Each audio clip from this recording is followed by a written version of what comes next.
Besties, soy Jazz Yara y quiero que me acompañes en este espacio donde aprenderemos y tendremos conversaciones muy interesantes. Bienvenidas a The Besties Club. Lola, bienvenida a The Besties Club. Gracias. Yo quiero que ustedes sepan que Laura es una de mis mejores amigas desde el colegio. De octavo. O sea, tenemos muchas décadas de amistad. Siempre tenemos muchísimo tema importante de qué hablar y siempre como que llevamos las conversaciones a lo más profundo. Sí. Yo creo que eso fue una de las motivaciones más grandes para sacar este podcast, porque siempre tenemos conversaciones demasiado interesantes. Hicimos como que, wow, qué chulo fuera que otra gente a veces las escuchara. Yo quiero hacer un paréntesis y decir que Laura tiene un PhD, Laura es bombera y Laura hace un tremendo trabajo social, vamos a decir. Aunque tu trabajo en sí. Sí. Pero creo que tu trabajo ayuda mucho a lo que es la sociedad. O sea, que de verdad, tú sabes que yo te admiro con locura y tú eres una de mis personas favoritas. Gracias. Entonces, yo creo que tú nos expliques a todos qué es lo que tú haces. Bueno, mira, yo mi PhD en Administración Pública con un enfoque en política pública. Entonces, mi trabajo o mi carrera profesional se ha dedicado siempre a lo que es la generación de evidencia para la toma de decisiones, para que ya sean los gobiernos o organismos internacionales tomen mejores decisiones a la hora de hacer política pública que esté basada en evidencia. Entonces, obviamente me ha llevado a trabajar muchos temas sociales, protección social, temas de medio ambiente, de educación. Ahora específicamente estoy trabajando temas de justicia y seguridad. Estoy viendo mucho el tema de violencia de género, que es algo que estoy aprendiendo mucho.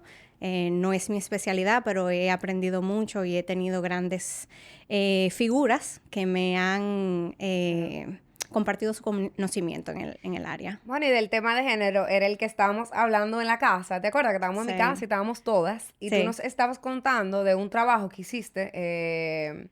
¿Cómo se dice? Sí, como trabajo de campo, levantamiento. Trabajo de campo, porque no quería decir trabajo de campo, no es trabajo en el campo, sino trabajo de levantamiento. Sí. Y tú nos estabas contando un caso en específico que es con el que quiero iniciar. Sí. Que fue de una chica que fue violada. Sí. Y ella fue a reportarlo. Sí. Y cuando fue a reportarlo, le dijeron que no estaba la persona que la tenía que ayudar, que vaya a su casa, que no se bañe hasta el lunes y que vuelva a reportarlo. Sí, mira, la verdad es que sí hemos avanzado, no quiero quitarle eso al país, que se han hecho cosas, ahora tenemos servicios especializados que tienen que ver con violencia, pero todavía queda mucho por hacer, sobre todo en el tema de la atención, los recursos y las rutas de atención. Como sea, yo no soy especialista en género ni en leyes tampoco, pero lo que vi en ese momento, lo que sacamos de esa recolección de información fue de un caso de una persona que fue a reportar. Tú tienes que ir primero, o sea, hay lo que se llama el kit de violación. Para que eso usualmente te lo aplican en un hospital. Pero para que un hospital te aplique un kit de violación, tú tienes que llegar con una denuncia. Y para tú poner una denuncia, sobre todo delito sexual, tienes que ir a la unidad especializada de violencia de género, delito sexual, violencia intrafamiliar. Y aunque esa unidad ahora se le ha ampliado el horario y trabaja los fines de semana, que antes no lo hacía. Antes no se trabajaba los fines de semana. O sea, que sí hemos avanzado. Hemos avanzado que ahora hay una atención más permanente, pero esa atención no aplica a todos los servicios, porque dentro de esa unidad especializada hay varios servicios. No solamente está el fiscal que te recibe la denuncia, hay un médico legista, que es el que realmente evalúa, vamos a decir, la situación. Y perdón que te interrumpa, una pregunta. ¿Cuál era el concepto tras, porque de verdad me causa risa, pero porque me causa rabia?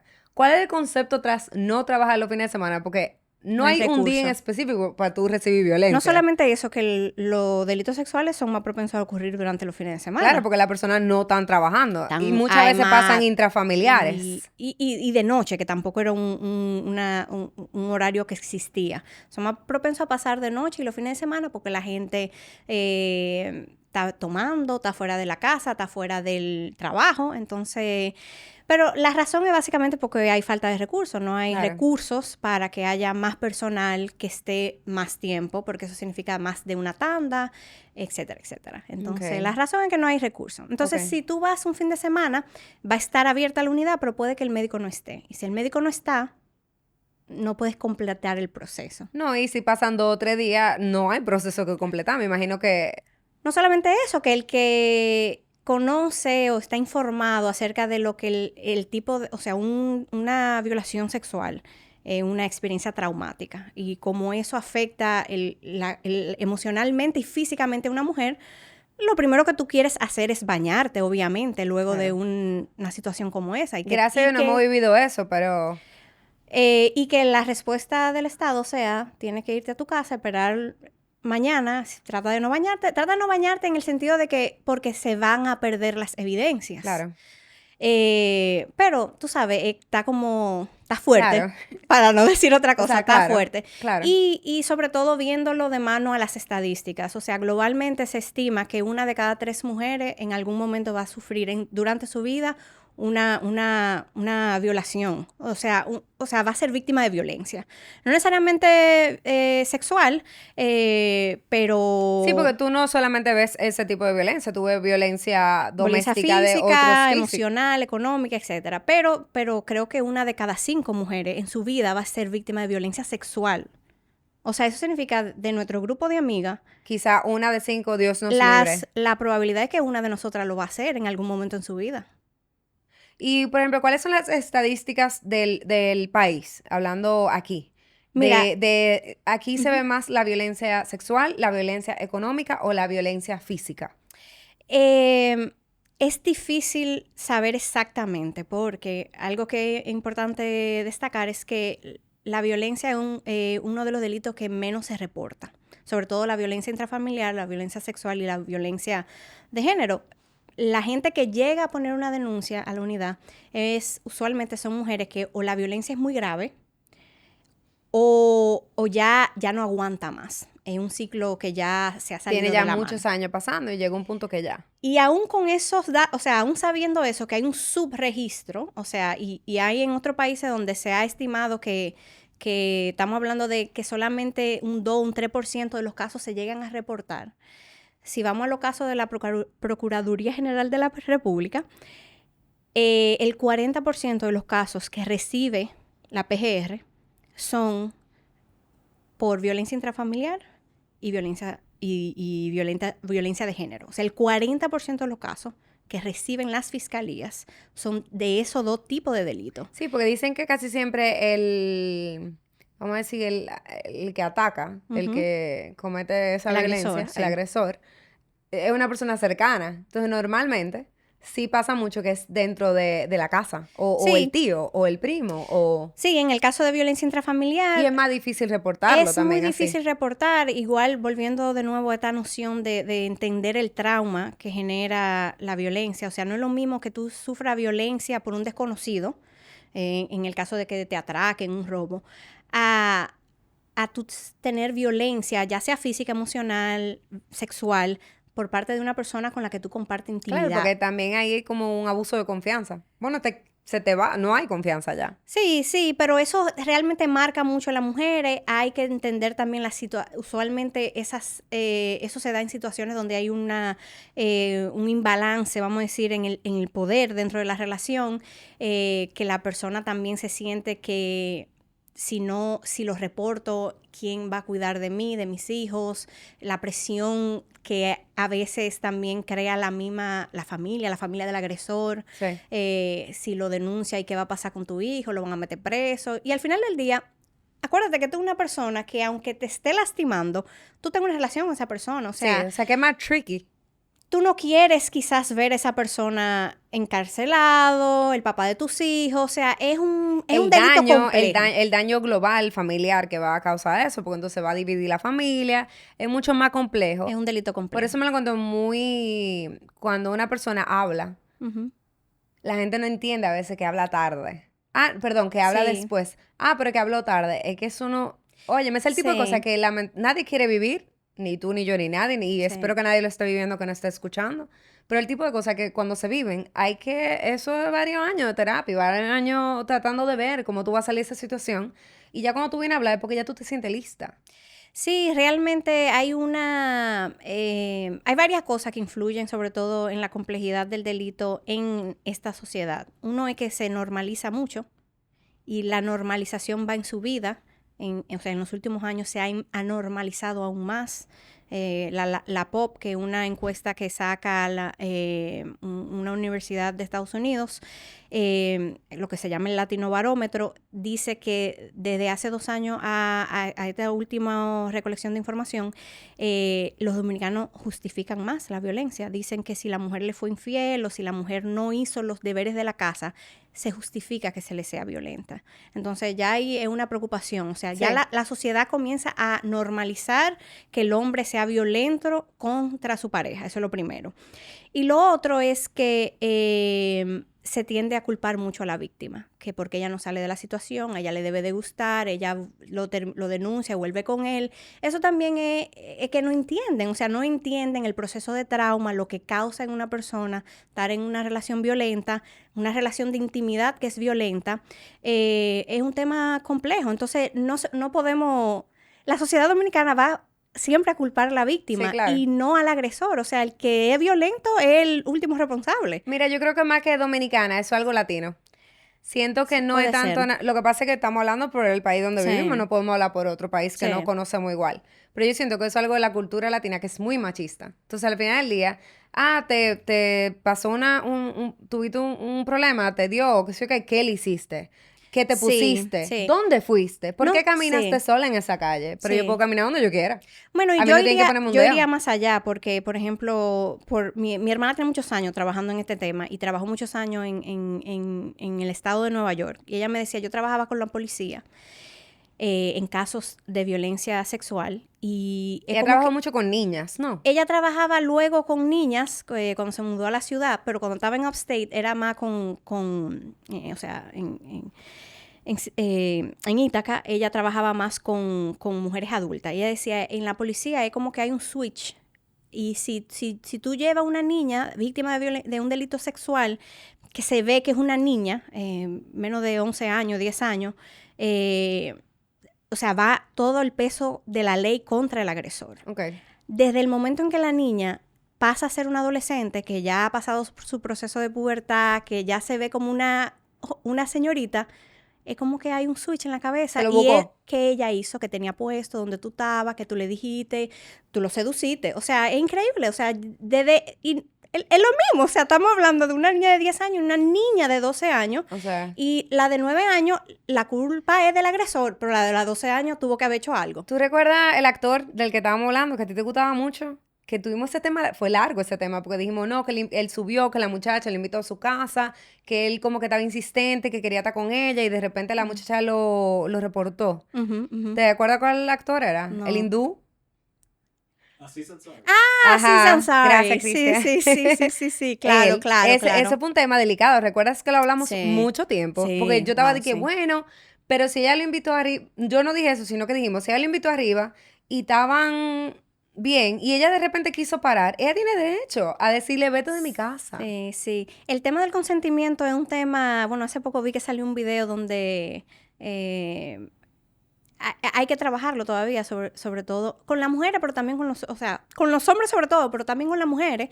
Y es muy chistoso porque la gente dice o hace la analogía de que el hombre como que se confunde con el consentimiento, dice que se confunde porque a veces la mujer dice que sí, pero después cambia de parecer y dice que no, entonces yo como que no. Pero al hombre le dicen, oye, si tú vas a una discoteca gay y un hombre se te acerca esto no es para saber, y tú dices no, es no. Entonces claro. tú entiendes ahí el consentimiento. Entonces como... Tú sabes todas las veces que nosotros hemos salido, que de repente, obviamente antes, way back, como que, te mandaban una, no la quiero. Te mandaban otro trago que no lo quiero. Sí. Óyeme, que no me hablen. Entonces tú te tienes que poner ruda. Entonces cuando te pones ruda, que dicen, no, pero ¿qué es lo que le pasa a esta tipa? Tiene un problema de actitud. Entonces simplemente, viejo, te dije que no me mire, que no me hable. Sí, es complejo, obviamente, todo el tema. Y ahí ya nos estamos metiendo a temas como de igualdad y de que hay... características que tienen las mujeres que a los hombres se las aplauden, pero a las mujeres la castigan por eso. O sea, una mujer decidida, que tiene opiniones, que habla cuando tiene que alzar la voz, se le cataloga de histérica, de conflictiva, de problemática, pero un hombre que exhibe esa misma característica en su liderazgo, coño, un hombre decidido, que sabe cuándo decir un que macho. no. Exacto, pero la mujer que hace eso, no puede, posible. no puede. Entonces, Y pero eso es parte de la cultura que permite que haya ese eso delito. yo creo que mundial. Una vez Sí. se piensa mucho que es aquí porque vivimos aquí, pero eso es un tema mundial. Y sí creo que estamos cambiando y progresando. Pero te iba a preguntar, en el trabajo que han hecho de campo, ¿tú viste, porque esto pasa mucho más de lo que la gente cree, ¿tú viste a alguien casado que casado esté recibiendo ese tipo de violencia sexual? Bueno, el tema de la violencia sexual, sobre todo en matrimonio, es muy complejo porque la mujer no lo reconoce como una violencia o no lo reconoce como una violación, que es lo que es. O sea, si yo le dije que no a mi marido porque ese día yo no quiero y él como quiera se me forza, se normaliza y dice, bueno, es lo que le corresponde. Pero dentro de un matrimonio puede haber violación. Porque si yo dije que no, o sea, el hecho de que tú y yo estemos casados no te da a ti derecho sobre mi cuerpo. Es que nadie es dueño de nadie. Entonces, si yo te dije que no, es no. Entonces, eso es mucho más complejo de registrar. Inclusive hasta en encuestas 1 a 1, las mujeres no lo reconocen como una violación. O sea, la mujer casada que su marido le dijo, hoy toca, y a mí no me importa lo que tú creas, no reconoce que eso es una violación. Entiende que parte de una relación, eso viene de roles tradicionales, de que en el matrimonio se nos ha inculcado un rol de esposa. Y un imbalance de poderes, donde quien tiene el poder en la relación es el hombre, y no de iguales. O sea, se supone que un matrimonio es somos compañeros de vida, que estamos construyendo cosas juntos. Pero realmente en la sociedad dominicana es más hay un jefe, y yo soy la subordinada. No se fomenta una relación de igualdad. Bueno, son pocas. Existen, pero claro, existen. Estamos hablando ya general. Claro. ¿Y qué tú crees que podemos cambiar, que podemos mejorar? ¿Qué es lo que más te ha impactado? Es lo que yo quisiera saber, de todo lo que tú has visto. Yo creo que de todo lo que más me ha impactado es lo latente, que es el problema, o sea, y de la incapacidad que tenemos de reconocerlo. De la normalización del problema. O sea, porque lo primero, el primer paso para tú resolver un problema es reconocer que hay un problema. Sí, claro. Entonces, cuando tú tienes una cantidad de mujeres que viven situaciones de violencia y que ni siquiera los reconocen, es difícil. O sea, tú dices como, cónchale, pero ¿cómo empezamos a solucionar, a construir? Si tengo una persona, y eso lo vimos en grupos focales, tengo una persona al frente de mí que me está diciendo que ella no está en una situación de violencia, pero me está contando cosas que evidentemente está en una situación de violencia, no lo reconoce. Entonces, yo creo que eso me deja como un poco como desesperanzada, pero hay que trabajar porque no vamos a tirar la toalla simplemente por eso. Hay que concientizar más. Hay que educar mucho a la población. O sea, las mujeres que son víctimas de violencia en el matrimonio tiende a estar asociado con mujeres que también fueron víctimas de violencia en el noviazgo. O sea, un patrón. Sí, comienza a aparecer desde el noviazgo. Hay que educar a las mujeres, hay que tratar de poco a poco ir forjando en la sociedad, o destruyendo, desmontando esos roles tradicionales de género que tenemos. Porque es otro tema, con Laura es interminable ese tema, que me encanta hablarlo contigo. De ahí es que parte todo eso, de esa idea de que la mujer es una mujer sumisa, y bueno, y ahí tenemos muchísimos temas que definitivamente, de que la mujer se ve que es un ente sumiso, que no... Pero hoy te tengo una pregunta, porque sí cabe dentro de este tema. ¿Tú crees que el hecho de que es un tema sensible, no critico para nada el que decida tener un income, un ingreso unilateral en la casa? Sí. Eso es una decisión, no lo critico, lo respeto. Pero ¿tú crees que en el trabajo de campo que tú has hecho, muchas mujeres no han salido de situaciones por problemas económicos, o tú crees que más por ya traumas emocionales?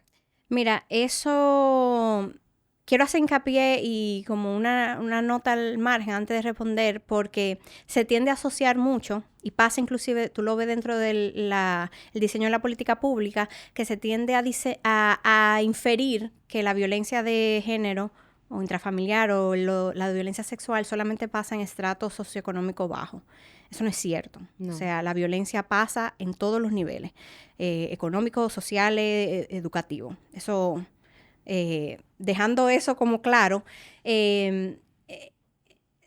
una de las cosas que se hacen para enfrentar la violencia es precisamente el empoderamiento de la mujer. Y parte de ese empoderamiento es de un tema socioemocional, pero el otro es económico.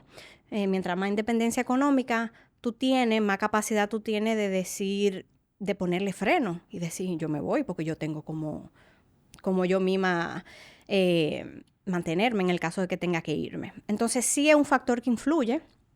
Sí entiendo a las mujeres que decidan quedarse en la casa, que también es un trabajo, el trabajo de la crianza y del cuidado, pero influye, porque al final del día violenta el que puede. Es lo que te van a decir las expertas. ¿Quién ejerce violencia sobre una mujer? El que entiende que puede hacerlo. Ya sea porque te ha lacerado tu autoestima o porque tiene poder económico sobre ti. Entonces, mientras más ficha o poder tú le des a tu pareja, o sea, más te estás abriendo al riesgo. Claro. No estoy diciendo que por eso todas las mujeres que se queden en casa... No, imposible, pero sí creo que eso tiene... Lo que pasa es un factor que influye. Claro, es un factor que influye al final del día, porque hay mucha gente que hace lo que es abuso económico, por eso te lo quise mencionar. Sí, no, totalmente. No hiciste tal cosa, te quité la tarjeta, yo pago todo aquí, tú no eres nada. Es más, tú no puedes salir de aquí, te quité el chofer, te quité todo, te quité el carro. Exacto. Entonces es un abuso económico. Eso es violencia económica. Mucho. Sí, eso es violencia Eso pasa económica. muchísimo. ¿Y qué tú crees que, aparte de eso, qué tú crees que puede cambiar en cuanto al sistema volviendo al tema inicial, del caso de la persona que fue, que le dijeron no estaba aquí? ¿Quién era que no estaba? El médico.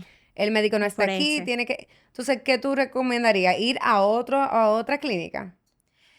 Si la tuya donde tú estás, o casi todo es igual aquí en ese sentido. Mira, yo realmente no quiero quitarle responsabilidad al Estado. O sea, el gobierno tiene que asumir su responsabilidad. O sea, estamos hablando de que si el 40% de los casos que llegan a la PGR son casos de violencia intrafamiliar o violencia de género, entonces debe ser una prioridad nacional. Entonces, si es una prioridad nacional, entonces hay que buscar los recursos para que haya el nivel de atención que debe de haber para las víctimas. No puede ser que yo no pueda ir a un hospital violada. O sea, nos quedamos en shock porque decíamos, pero entonces, o sea, no, el tiempo es que se fue. Porque la persona, o sea, estábamos en levantamiento, teníamos un personal de campo haciendo el levantamiento, estuvo ahí con la persona y, o sea, a mí se me rompió, o sea, me quebré. Bueno, y luego tenemos una amiga que es abogada y que a raíz de ese caso dijo, yo quiero aportar, ¿qué puedo hacer? Y yo que está muy bello el trabajo que Pamela vendrá también al podcast eventualmente, que Pamela va a hacer, que propone hacer. Yo creo que parte es informar, que la gente sepa. Yo creo que va a ser muy poca la gente que escuchen estas historias que se repiten y no se sientan como, cónchale, pero hay que hacer algo.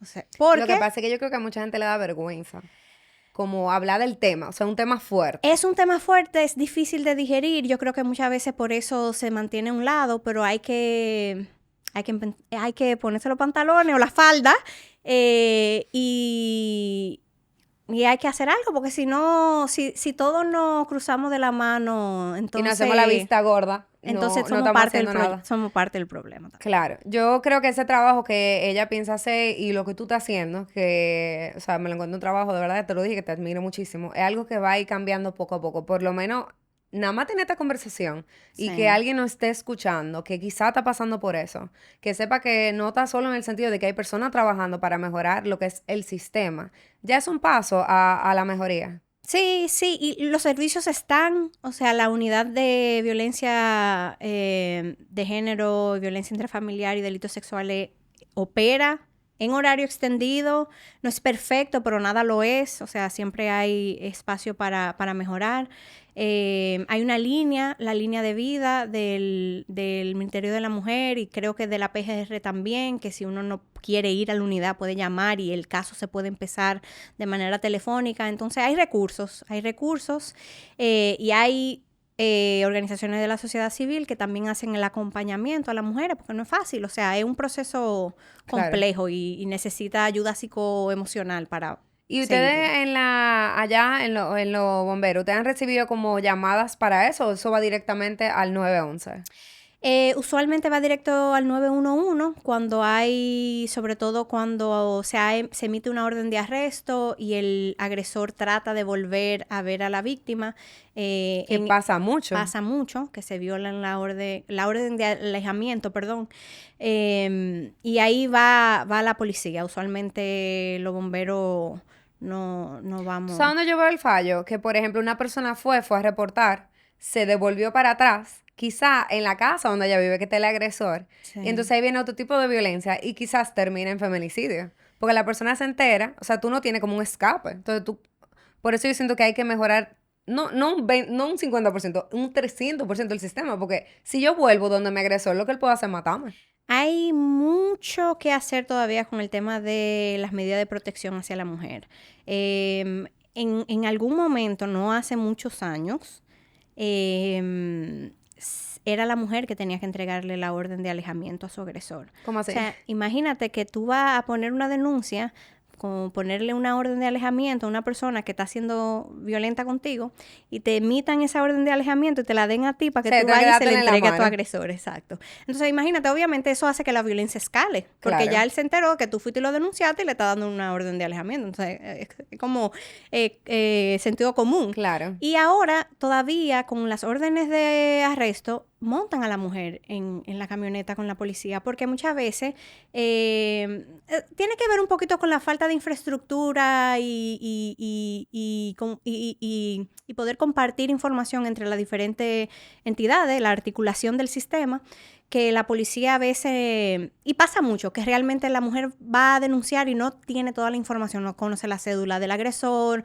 Tú tienes que tener todo eso para que la policía pueda identificar a la persona. Entonces, ¿qué pasa? La montan en la camioneta. Cuando tú lo veas, avísanos a nosotros Entonces, una gente que haya pasado por un trauma de violencia, o sea, porque una persona que tiene una orden de arresto es porque la violencia es grave, no es porque que me dio un empujoncito. Entonces, y tú llevarla a que esté presente, a que vea a su agresor y diga o sea, eso es traumatizante. Eso es revictimizar a la víctima. Revictimizar a la víctima. Totalmente. Que eso seguro pasa más de lo que uno cree. Pasa bastante. ¿Y qué tú crees que pudiera ser como el próximo paso? Si tú tuvieras que cambiar algo ahora mismo, lo primero, ¿qué fuera? Wow. Si yo tuviera que cambiar algo ahora mismo, sería atención permanente de todos los servicios dentro de la unidad y que se descentralice un poco más. Porque ahora mismo, para tú poner una denuncia de ese tipo de delito, tú tienes que ir a la unidad. Pero la unidad nada más está en las ciudades grandes. Pero o sea, si tú estás en un campo, tú tienes que venir al distrito a poner la denuncia. Entonces, para las personas que no saben, como yo ahora mismo, ¿cuál es la unidad? O sea, ¿cuál es la...? Porque yo lo que pensé es, yo voy a emergencia. No. Entonces, ¿cuál es el paso? O sea, tú puedes ir a emergencia, pero no sé cómo... Siendo totalmente honesta, no sé cómo funciona en el sistema privado, porque me he dedicado a ver el sistema público. O sea, si tú vas a una emergencia de un hospital público con víctima de una violación, te van a pedir una denuncia para poder darte el kit de violación por temas que son otra conversación aparte. Yo pensé que era completamente al revés, que te daban el kit, te revisaban y después te decían, ok, iba como uno lo ve en la película. O sea, yo pensé que eso era exactamente así.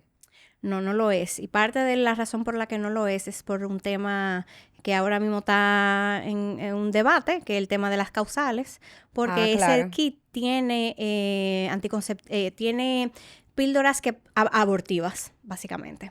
Entonces... Que lo hablamos también ese día, que en teoría, si se agarra, vamos a decir, pasa el hecho, a tiempo te la bebes, tú no estás abortando nada, porque esas pastillas lo que hacen es que previenen que tú quedes embarazada. Sí, pero entonces ahí yo creo que hay una línea gris y los hospitales se cuidan. Entonces, ya cuando tú vienes con la denuncia, entonces te aplican tu kit perfectamente. Pero no debería de ser, o sea, debería de ser que o sea, es un tema de salud pública al final del día, la violación, o sea, un delito sexual. Tu primera puerta de entrada debe ser con el sistema de salud.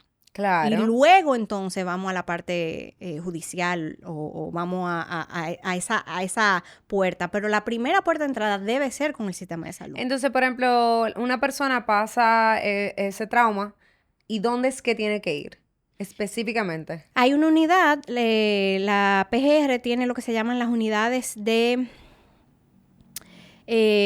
violencia de género, intrafamiliar y delitos sexuales.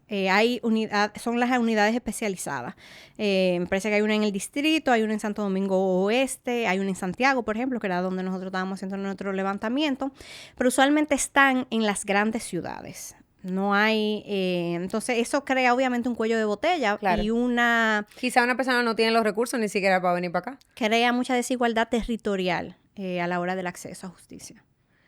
Y que yo quisiera que tú nos dieras 5 consejos a nosotros que somos, vamos así, lo vemos desde afuera, en el sentido de que no estamos haciendo el trabajo. ¿Qué trabajo pudiéramos hacer nosotros para mejorar? Porque en realidad es un problema de todos. No es que le pasó a una gente, que eso te puede pasar a ti mañana. Dios nos libre. Eso le puede pasar a quien sea. O le puede estar pasando a alguien que tú conoces y tú simplemente no sabes, no tienes herramientas, no... Tú sabes, ¿qué tú recomiendas? Como que qué se pudiera hacer para mejorar esto un poco, de parte de nosotros. Sí, yo creo que hay que comenzar a reconocer esas actitudes que a veces lo decimos relajando, a veces lo conversamos en el día a día. Hay mucho proceso interno de cosas que yo misma he interiorizado, que luego yo digo, cónchale, eso es una perspectiva de género que yo tengo que lo alimentó, cosas con las que yo no estoy de acuerdo. A veces, eso mismo que yo te decía ahorita, si yo estoy en un espacio donde veo una mujer empoderada, que mi primera reacción no sea, cónchale, qué tipa más problemática, o qué histérica esta tipa, qué tanto pelea. Y decir, no, porque si fuera un hombre que estuviera haciendo eso, esa fuera también mi reacción. Claro. O sea, comenzar nosotros mismos a cuestionar la forma en que nosotros hemos dejado que esa cultura permee nuestra forma de pensar, nuestra forma de dialogar y de relacionarnos con otras mujeres. Es lo primero. Ahora que estamos en una edad, o yo estoy en una edad donde estamos en una edad, la verdad. Tenemos la misma edad. Estamos en una edad donde muchas de nuestras amigas están teniendo hijos. Sí. Hay que criar mejores varones, es lo que yo digo, a que... niñas también, pero realmente lo que nacen con el privilegio son los hombres. Sí. Y hay que reconocerlo, o sea... Mejores varones y mujeres fuertes. Y entonces hay que criar niños que reconozcan que viven en una sociedad donde son privilegiados y qué significa eso y qué responsabilidad tienen ellos frente a esa realidad que le tocó. Al final del día eso es un golpe de suerte. Así como yo nací en una familia privilegiada por el acceso que me dio a ciertas cosas, mi género fue un golpe de suerte. Oye, la amistad no se improvisan. ¿Qué yo estaba hablando de aquí ahorita? ¿Ustedes se acuerdan? Hablamos lo mismo. Sí, está hablando de eso, como que uno tiene la... Óyeme, tú naces donde naciste, eso es suerte. Sí. Eso es suerte, eso no es más nada. Porque tú vienes al mundo porque te trajeron. O sea, tú vienes naciendo donde tú viniste. Y tú, con lo que tú tienes, con lo que te dan, o con lo que te falta, es que tú llegas donde tú vas a llegar. Sí, entonces yo creo que mucho trabajo interno de cómo yo estoy aportando esa cultura sin darme cuenta, porque muchas veces no lo hacemos conscientemente, de observar el trauma se manifiesta de forma diferente, pero tiene voces de alerta. Quizá yo tengo una amiga que está en una situación de violencia, pero no me estoy dando cuenta y estoy justificando su comportamiento en otras cosas.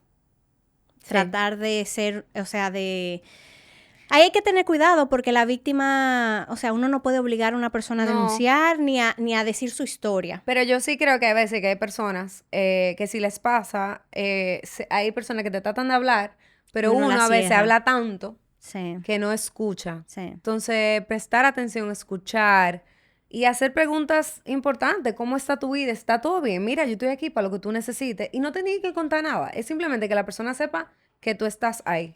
Sí, dar esa apertura siendo respetuosa, porque igual ese es un tema donde hay que darle a la mujer el espacio y al final es su decisión. Inclusive el tema de denunciar o de contarlo es totalmente decisión de la persona. Uno le abre la puerta, Claro. pero ya ella toma su decisión. ¿Y cuál sería el próximo paso?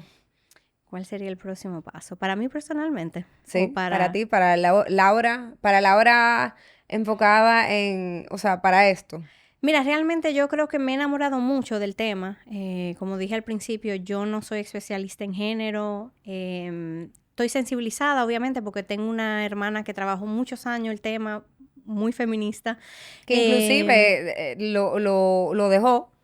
Dejó porque le llegó un punto no que le podía afectaba más, mucho. No podía más, sí. Entonces, y ahora estoy trabajando con una compañera de trabajo que también ha servido un poquito como mentora. Yo creo que quiero... No voy a decir que empezar a estudiar porque mi mamá Por me favor, va a matar, no. y todo el que está alrededor de mío también. Pero sí me gustaría como formarme mejor en el tema. Porque no quiero hacer, o sea, desde mi ignorancia no quiero cometer errores. Porque no estoy sensibilizada, pero realmente no soy experta en el tema. Bueno, tú sabes que estoy muy orgullosa de ti. Gracias. Y me encantó que vinieras aquí hoy a tomar esta participación, porque yo sé que cuesta mucho hablar de este tipo de temas. Cuesta mucho hablarlo, pero cuesta más verlo y escucharlo uno a uno, que fue lo que sí viviste. Y te felicito, de verdad. Porque tú estás haciendo el chin de cambio que tú estás haciendo y el mucho cambio que tú vas a hacer o estás haciendo ahora mismo nos afecta a todas. Y yo siento que tú estás haciendo una labor hermosa. Gracias, yo espero que sí, que cada gotica aporte. Así Gracias que por la invitación. For coming. Gracias, Te amo. gracias, igual. Bye.